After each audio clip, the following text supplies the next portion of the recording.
Hey, what's going on, everybody? Going live, going live. We have closed on a property today. So today was a day of a little bit of reflection, and I can show you guys. Let me show you guys what I've done for the past year and show you through my struggles. If you're in the chat, feel free to ask any questions.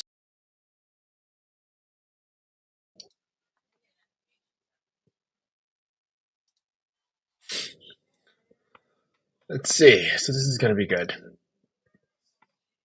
Now, what you're going to be able to see is how I originally started.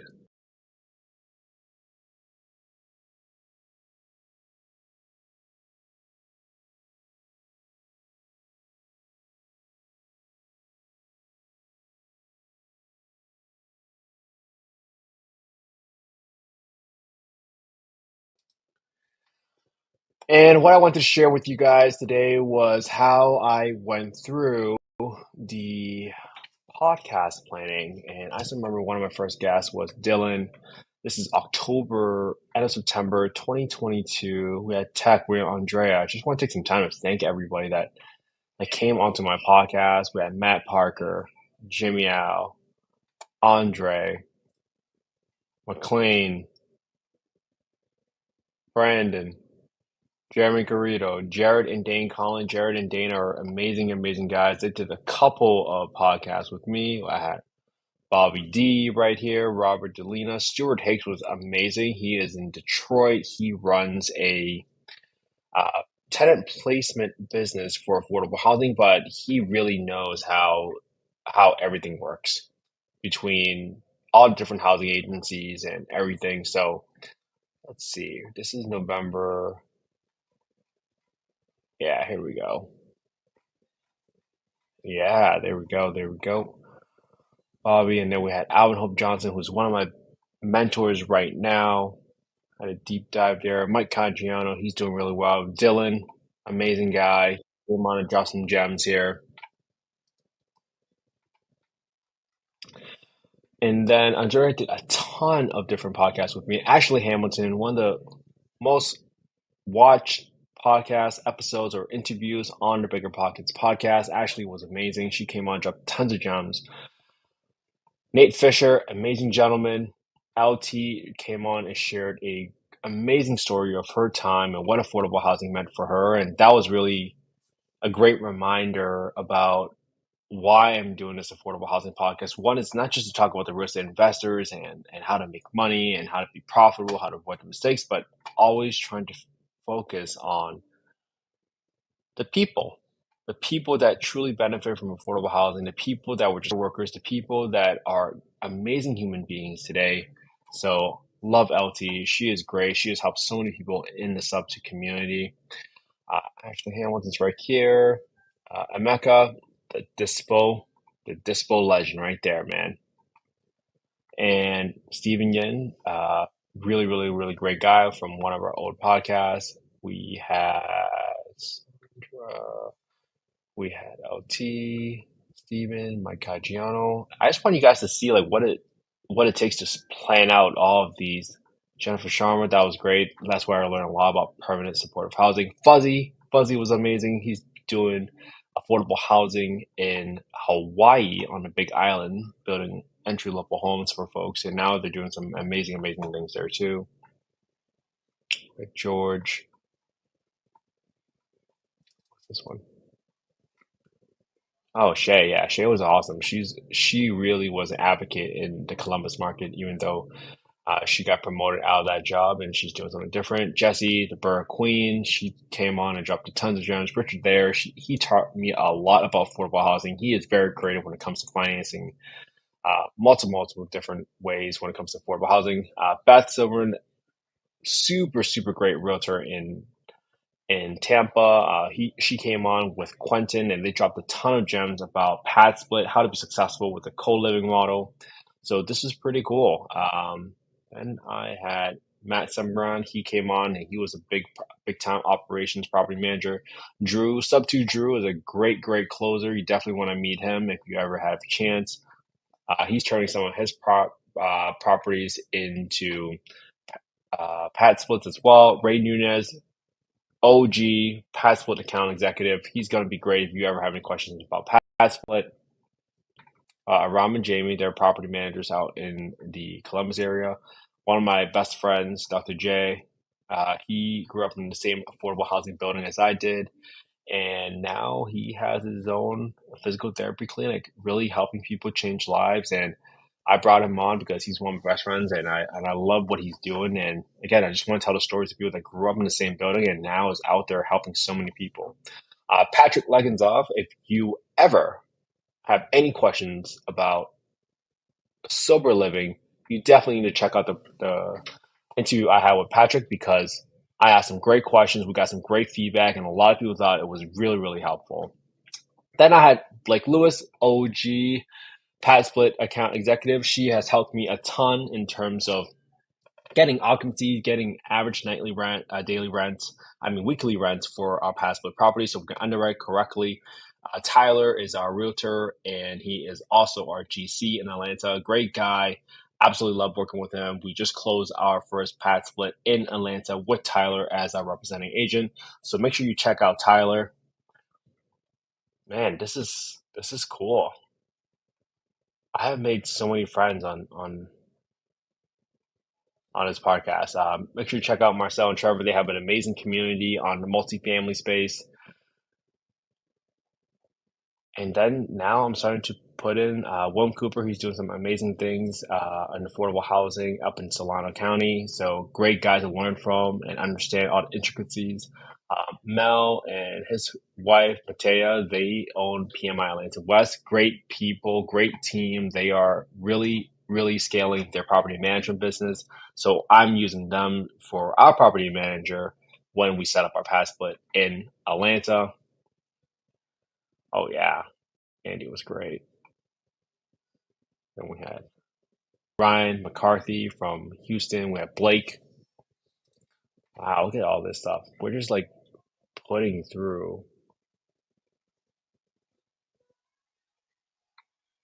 all of these items. Like this is how much it took. Like every single time I try to come up with some kind of caption. And honestly, these captions are pretty long. But I do it once, I try to duplicate, I try to change up the front, and now most recently I had Dr. Joe on my podcast. And that was a really rewarding experience because with Dr. Joe, I first found him on the Bigger Pockets podcast, and I learned a ton from him, including a lot of gems. But it was really good to kind of get down into the nitty gritty details and just talk to Dr. Joe and learn from him on his virtual classes. And I think he's doing he's doing a how to it's like a crash course or landlording this Friday or Saturday in Washington D.C. So make sure you follow him at Dr. Joe Azamoah. But yeah, guys, I really just kind of came on and wanted to reflect a little bit now that we started the Affordable Housing Podcast this year. The life has been great this year, and I could not have done it without the support of my wife, without the support of my family. We had my parents here helping us, looking after Soleil, and I don't take it for granted for 1 minute. It's really hard to try to start your own thing and be an entrepreneur, even when you have a kid. Sometimes everything in life it's about doing things for your kids, and there are no excuses. And I'm so glad we have closed on our first pad split property. We've gotten Section 8 rentals. I've joined Alvin's team as a capital raiser, business development, and underwriter. And it's been an amazing experience working with someone like Alvin. And life is great, guys. I hope you guys reach out with any questions when it comes to affordable housing. If you don't know about our podcast, it's called Affordable Housing and Real Estate Investing. We might change the name in a couple months because we're working with some folks to see whether or not we can take it to the next level. I think we have a good chance at making a podcast the top 1% of podcasts in the world. And it just comes from being consistent. It comes from being authentic with the message we're trying trying to put out there, and we need your help. We need your help to provide us with some feedback. Let us know what type of questions you want us to ask future guests, and ultimately, let us know which other guests you would like us to bring on. We've had single family homes now, single family home investors, mom and pop landlords, Section 8 landlords. We've had multifamily property owners such as Jared and Dan Conley. We've had ground up construction developers like Alvin Hope Johnson, who's been on the podcast. So I'm really, really interested to see and hear from you guys on what other types of guests you guys want us to bring on to the podcast, what questions you want us to bring up with them, because we have been asking a lot of questions in a lot of different ways, and I'm excited. Next week, we'll be recording a podcast with Greg Herline from Horizon Trust. I'm pumped for that because if we think about everything that we have done, we have essentially laid out almost tactical steps for how you can potentially leverage this podcast, get all the information that you need to take the next step forward. But sometimes I get this question about, hey, what if I don't have enough money? Where do I find this money? And look into retirement accounts. If you know any coworkers right now that you're working with and they are changing jobs, they can transfer their 401k towards a self-directed IRA account, because that's exactly what I did. When I left my last employer, I took my 401k and I transferred it to a self-directed IRA so that I can take that capital and invest it. Now, there are a lot of rules and what you can do with those investments when you use the self-directed IRA. So this is not legal, financial, tax advice. This is not investment advice. This is simply information, entertainment purposes only, and full disclosure. But check it out. It's a way, way different path. And I wish someone told me that when I was at work, hey, all the folks around me are potential investors. If you're in a full-time job right now and you're thinking about leaving, stick it out, but don't ever take your foot off the gas pedal, because everyone's watching, whether or not you think they are or not. Some of my partners, I've been friends with them since 8th grade, and I can't imagine that they would have partnered with me if I didn't look like I always tried really hard, had great work ethics, and just because you want to leave your W-2 job does not mean you stop being a good teammate. I think if you look at all those folks around you as opportunities, it's your responsibility to help them and help them come up with a path towards financial freedom, because everybody wants to spend more time with the kids. Everybody wants that financial freedom. Everybody wants a choice. So look out for them. If you learn how to underwrite a deal from watching one of my videos, share it with them. Or better yet, take exactly what I showed you in the video, practice it yourself, and then simply show them how you spot a deal. Like, I have a video on my YouTube channel right now on how to analyze and underwrite short-term rentals.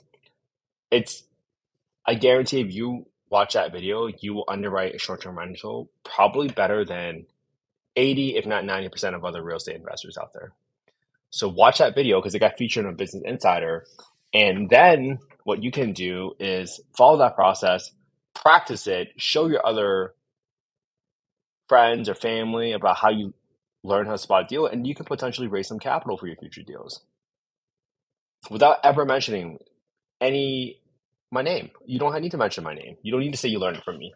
I hope to take the knowledge that I was able to share and do some good with it. My honest goal is, fully transparent, I hope you invest in affordable housing. Not even with me. I hope you invest in affordable housing in the future, because we need so much more affordable housing. And I am not naive. I know that you guys need to have some financial security, that stability, so that you can decide, like, hey, am I willing to take a slightly lower return, but I get to make an impact with my money? And that's what I'm really all about. That's why we put this YouTube channel on there. That's why all the guests that I bring on are mostly very, very giving. They disclose so much information, so many gems, and so many nuggets from their years of experience. And that's why we do it. Last couple of days, hanging around with people that have an abundance mindset. What do I mean by that? I met a ton of people, and maybe this is why people resonate with me. Whenever I have conversations with people, I just kind of give away all the information. I give away, you guys have seen me like bring on realtors, account executives, contractors onto the podcast, and I share them with the world. I don't try to keep them to myself. And I think that's really how you help someone. You can recognize that someone is trying to hoard or keep all the resources to themselves, and that's okay. That's a different mindset. It's a scarcity mindset. I just don't operate that way. I completely understand it. For me, I offer everything to the world because I am looking out for your best interests. And yeah, I hope you guys take some of the information that we have taught you, that the guests have shown you, and do something really, really good with it. Make some good impact. Share it with the world. That's all I really have to say for today. It's been a year since we started the podcast, and I'm doing a lot of reflecting this year, and it's been a hell of a year. My daughter is turning 2 years old this week on Friday, and I'm pumped. Friday, I'm not going to work at all. I'm just going to hang out with her, play with her all day as much as possible. Sometimes it's easy to lose sight of what you're doing this all for. So I'm pumped. Hopefully, this was helpful for you guys to see how I go about planning my weeks of content. It's it's not the most exciting part. Like the conversation is probably the most exciting part about the podcast. And then once you're trying to drive some traffic towards your podcast, like by cutting up multiple Instagram reels and YouTube shorts, trying to drive more traffic, trying to reach more accounts and drive more awareness, I figured, hey, this is one way to stack it. So my first year, my first habit that I tried to do was I tried to record one video a week, one podcast interview, so I could release once a week. And my first goal was actually just posting once a week. Then my goal became posting once a day. And I finally got to this habit. And now I'm trying to post twice a day and also start a new challenge to make sure I stay on top of my health. So that's why I started a challenge on Instagram. I hope you guys do this with me. You don't need to do this with me, but maybe you can tag a friend and do it with you. It's called the Grow 1% Together, hashtag Grow 1% Together. That's where something that I came up with on my own just the other day, just sitting and reflecting. And I thought about the three biggest priorities in my life. One of them was relationships. So, what is one thing that I can do every single day to improve the relationship I have with my family, which includes my wife, my daughter, my parents, my friends? And it's just trying to do one simple thing to get better every day. It can be playing with your kid, it can be calling a friend that you haven't spoken to for a while. But I wanted to document just the little things that I do every day to try to get better so that when my kids grow up, in particular right now is Soleil, when she grows up, she's going to be like, well, what do you mean by get 1% better? And hopefully I can just show her the stories like, hey, this is how I try to get 1% better every single day. It's not rocket science, but when you stack it and it becomes cumulative, then that's where the magic really happens. So I really like the fact that we are incorporating this into our daily lives right now, trying to get 1% better every single day. And I'm having fun with it. Right now I'm at 61 curls, 61 push-ups, like 13 body squats. It's not a lot, but when you keep stacking up in over 100 days, I'm hoping it just becomes a habit. And then actually I'm just gonna keep going. That's how you build habits. Right now, I'll be honest, I used to hate social media. I did not like to post, I did not like to talk in front of a camera. And after I developed the habit of posting once a day, now it feels weird when I don't post once a day. Interesting, right? I deleted social media during COVID because I thought there was too much negativity on social media, and now I do my best. I'm so guilty of it. I try to not consume as much. I try to just put out good, positive, helpful content, and I feel really blessed for anyone that watches it. Doesn't matter if it's 10 people or 100 people or 1,000 people. Doesn't matter. I hope it's helpful, and any sort of feedback you guys can give me, I would really appreciate it because you have no idea how much it means to me when you guys give me some feedbacks. And I said it yesterday on the live stream. I'll say it again. I do it for the thank yous. I really do. That's me being truly, truly transparent because that's my emotional income that keeps me going. It's why I was an EMT for 5 years answering 911 calls. It's like, hey, every once in a while you get to show up, you get to make a difference, and they say thank you, and you really made a difference in their lives. So I hope I can continue to bring on more guests onto the podcast and make a difference in your lives. Cool. Thanks, guys. That's for stream for today. If you guys like this, please make sure you subscribe to the YouTube, youtube.com/@Kent_E.